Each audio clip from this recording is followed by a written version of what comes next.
வாங்க இன்றைக்கி மலபார் அவியல் மைக்ரோவேவ் அவனில் தயாரிக்கலாம். இதுக்கு தேவையான பொருட்கள் வெள்ளை பூசணி, சேனை, பீன்ஸு, டெல்லி கேரட்டு, சௌச்சோ, முருங்கைக்காய், தேங்காய் துருவல், இதோடு சேர்த்து பச்சை மிளகாய், இஞ்சி விழுது, தனியாத்தூள், சீரகம் சேர்த்து அரைக்க போகிறேன். எண்ணெய், தயிர், தாளிக்க கடுகு, கருவேப்பிலை மற்றும் உப்பு. இந்த கட் பண்ண காய்கறியெல்லாம், அதாவது ஜூலியன் கட்டிங் அப்படின்னு சொல்லுவோம், ஒரு பாதி விரலளவு நீளத்துக்கு எல்லா காயும் கட் பண்ணி இதோட ஜஸ்ட்டு தண்ணி தெளித்தாலே போகிறோம் மைக்ரோவேவ் அவனில் வேக வைக்க. இதை ஹை பவரில் 9 நிமிஷம் நான் மைக்ரோவேவ் அவனில் வைக்கிறேன்.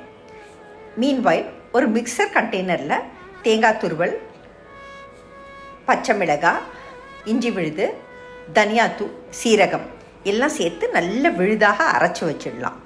தாளிக்கிறதுக்கும் ரெடி பண்ணிடலாம். ஒரு மைக்ரோ ப்ரூஃப் கரண்டி பாத்திரத்தில் எண்ணெய் போட்டு, கடுகு போட்டு, கருவேப்பிலை, பச்சை மிளகாய் போட்டு நல்லா கலந்து வச்சுக்கலாம்.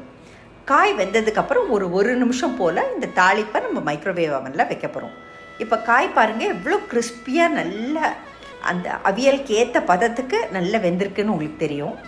இதோட அரைத்ததான அந்த தேங்காய் விழுத சேர்த்துட்டு, தேவையான அளவு உப்பு சேர்த்துட்டு, நம்ம தாளித்தது ரெடியானோடனே தாளித்ததையும் சேர்த்துட்டு ஹை பவரில் ஒரு 6லேருந்து 7 நிமிஷம் உங்கள் மைக்ரோவேவ் அவனுக்கு தகுந்த மாதிரி நீங்கள் சூட் பண்ணிக்கோங்க.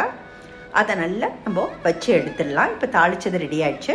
ஸோ தாளித்ததை அதில் போட்டுட்டு நல்லா கலந்து விட்டுட்டு 6லேருந்து 7 நிமிஷம் நான் மைக்ரோவேவ் அவனில் வைக்க போகிறேன். இது அப்புறம் வெளியில் எடுத்து அந்த சூட்டோடைய நம்ம தயிரை கலந்துட்டு சர்வ் பண்ணோன்னாக்கா சுவையான மலபார் அவியல். மைக்ரோவேவ் அவனில் கூட மலபார் அவியல் எல்லாம் செய்ய முடியும்.